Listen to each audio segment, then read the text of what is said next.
Hello everyone, it's Arthur back with part 3 of the 2022 NFL Draft first round recap. This is the final video, so it will be picks 21 to 32. So let's start it off with pick 21, Trent McDuffie. Who the Chiefs traded up for. They needed secondary bad, well, especially corner. They got McDuffie.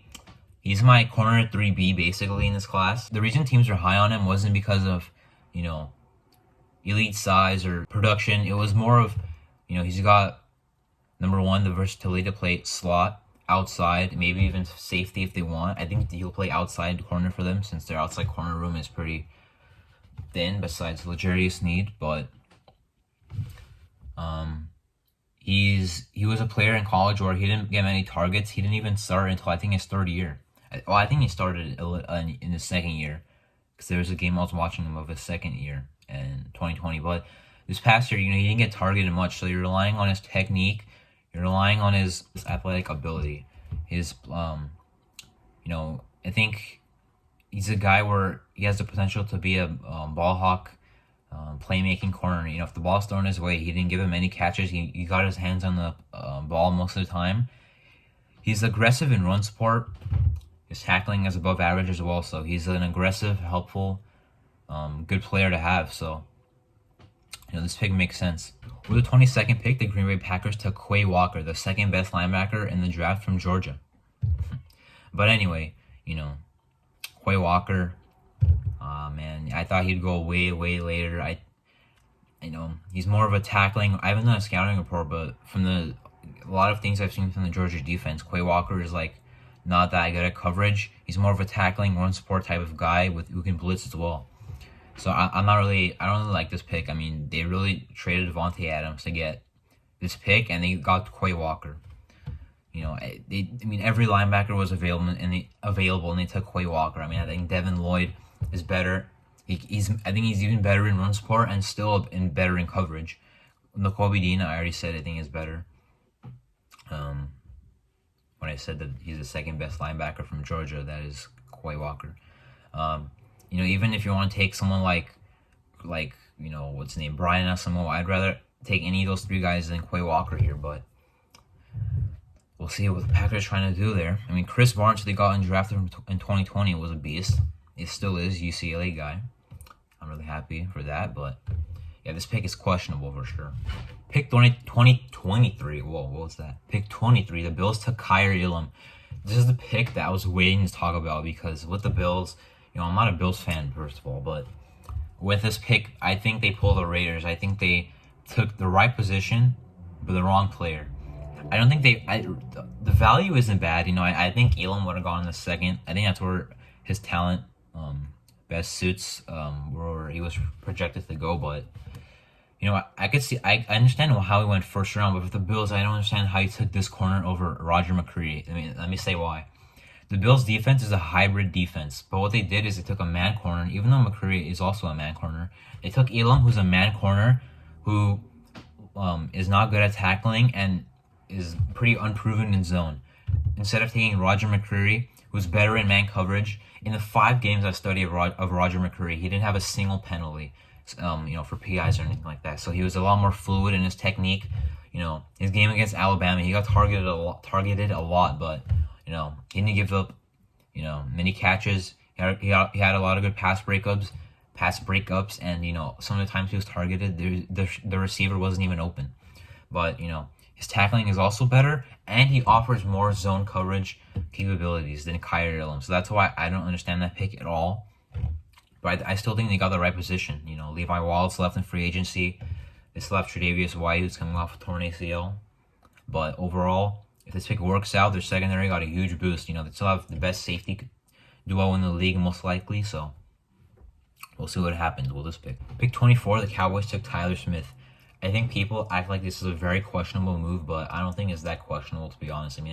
He was a good guard. His value was rising late in the draft process. Going first round makes sense. I don't know much about him as a player. I haven't watched his film yet, but he's a guard. I know that for sure. They need some O-line, obviously. Their O-line has health issues as well. They've been hurt. A lot of the players have been getting hurt or suspended. recently, but this pick isn't bad. Late first round, they took O-line.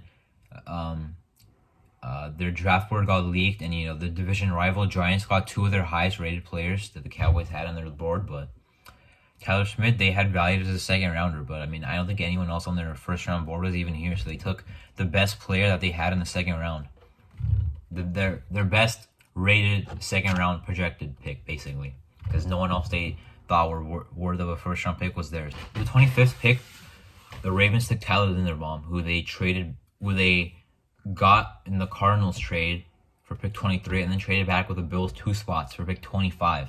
So they need interior O-line badly. Bradley Bozeman, I think, is still a free agent. Actually, he was their center. So they got Tyler Linderbaum, who will play center. He's 6'2",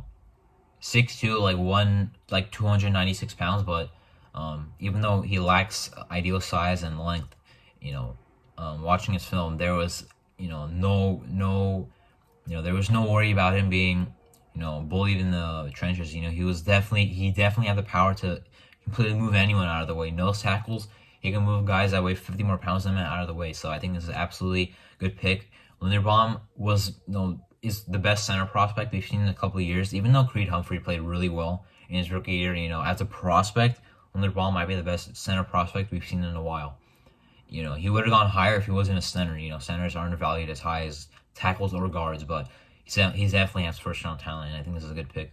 With pick 26, the Jets took Jermaine Johnson III. Man, he might have felt because of injury, but I'm not sure actually. But man, I love Jermaine Johnson. I think I was really, really close to putting him as my defensive end too, behind Kayvon Thibodeau, or ahead of Kayvon Thibodeau, that is. But I didn't. But it doesn't matter. I mean, pick 26. I don't know how I felt. I thought teams were really high on him. He was falling and falling and falling, but the Jets took, the best corner in the class, in my opinion, the second best receiver in the class, in my opinion, and the third or second best defensive end, in my opinion, in this class. So this is the A+ pick here. Franklin Myers on the D line is also good. They re-signed him. He had a big year. Carl Lawson didn't play. Wait. Okay, Carl Lawson. There's Carl Lawson and Carl Shaq Lawson. Wait, Carl. Okay, I'm getting confused between two of those guys, but Carl Lawson is the guy that the Jets have who got injured last year, but he was underrated on Cincinnati, so I think he'll definitely bounce back after this injury. But getting Jermaine Johnson helps in the sense of best player available. With the 27th pick, the Jaguars took Devin Lloyd, in my opinion, the best linebacker in the draft. This one is going to bolster that defense right in the middle. They lost Mal Jack. They got Foyesade Oluokun. That's how you say his name. So I think Lloyd is best suited for this defense. I mean, I think they run 4-3. No, I'm not sure actually, but I think Lloyd is a great playmaker. I mean, he can blow up plays in the run game. He can cover. He can be all over the field. He ran a slow 40, but he plays really fast. He's good in pursuit as well. I was impressed when I was watching his film. With the 28th pick, the Packers took Devontae Wyatt, who I actually think is better than Jordan Davis. They got the second, in my opinion, the second best linebacker from Georgia, but then also got the best defensive tackle from Georgia. So, because he offers more pass rush ability than Jordan Davis. It's not really about the production with him. Even though he had 2.5 sacks and Jordan Davis had 1.5. The difference is Jordan Davis didn't show the ability to win as much on pass rushers as Devontae Wyatt did. And with Kenny Clark in the middle, they needed someone to help him out at defensive tackle. So they got Devontae Wyatt, who's more of the pass rush guy. Kenny Clark will still take up those blocks. He's a beast. So this is a very good pick, and at very good value. I thought he would have gone in the teens, so this is very good value. With the 29th pick, this is a very strange pick. The New England Patriots, who usually trade back in the draft, took Cole Strange. No pun intended. No, I'm kidding. That was completely intended. But I don't know. I knew who he was, but I don't know much about him. I mean, they reached value-wise. That's about all I can say. He's an O-lineman. I think guard. They traded Shaq Mason to Tampa Bay. They lost Ted Karras at guard, so I mean he'll play guard probably, but I don't know much about him. as a player, as a prospect, you could say he's, a day two talent from everything I was seeing about people talking about him. So I think it's a reach, and Patriots should have traded back like always. Pick 30, the Chiefs took George Karlaftis. Karlaftis was interesting, early in the draft process, he was more of a maybe top 10 area, maybe teens area. But after watching his film, I said, I think he's more of a second round player. He's more of a one dimensional, really.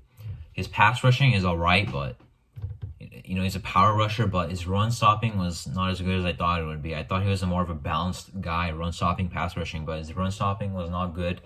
It was alright, but he did not show the ability to shed quickly or defend his gap at the time. So, I think Frank Clark, who was kind of disappointing last year for them, they restructured him. So I think this pick is more of a fallout line, just in case it doesn't work with Frank Clark. They have someone else to help Chris Jones, because Chris Jones, when he's playing defensive end, is not as valuable as when he's playing defensive tackle. We saw once he played defensive tackle last year, he went back to playing defensive tackle. The Chiefs' defense looked a lot better, especially with getting pressure on the QB. Pick 31, the Bengals took Daxton Hill. Now I think secondary wise, this is a good pick. I'm just questioning where he's going to play, because even though he played mostly slot at Michigan in 2021, they don't need slot. They have Mike Hilton on a 4-year deal, 3 years left. So I guess he's not going to play slot. Is he going to play safety? Their free safety is Jesse Bates. He's on his franchise tag deal, so that's 1 year left. And he said he doesn't want to play on the franchise tag. And Von Bell is a strong safety. So if he's not there, I'm thinking he's their fallout plan for Jesse Bates if he gets traded or doesn't come back next year.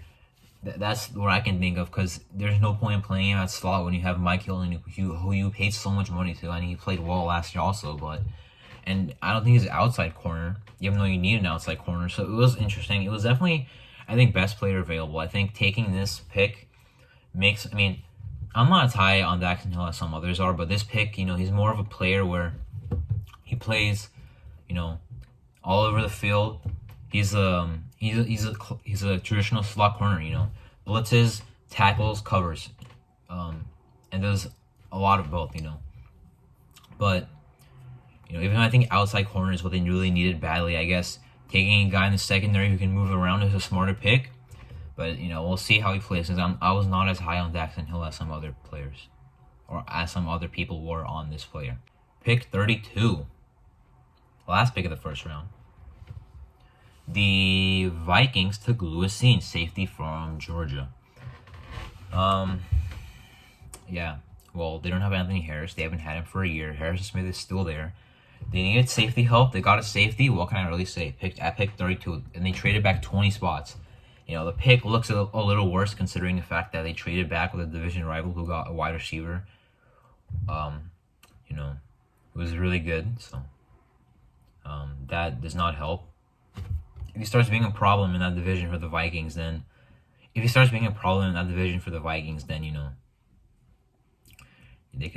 they effed up there. But Lewis Cine, he's a solid safety anyway, so I think the pick makes sense. They got Andrew Booth in the second round. The secondary got improved a good amount in this class for the Vikings. So that was all 32 picks in the first round of the 2022 NFL Draft. I covered all of them. I reviewed them. I said my opinion. Even though it's already late May, I don't think I'm done with my NFL Draft video. So I hope you guys enjoyed this video, and thank you for watching.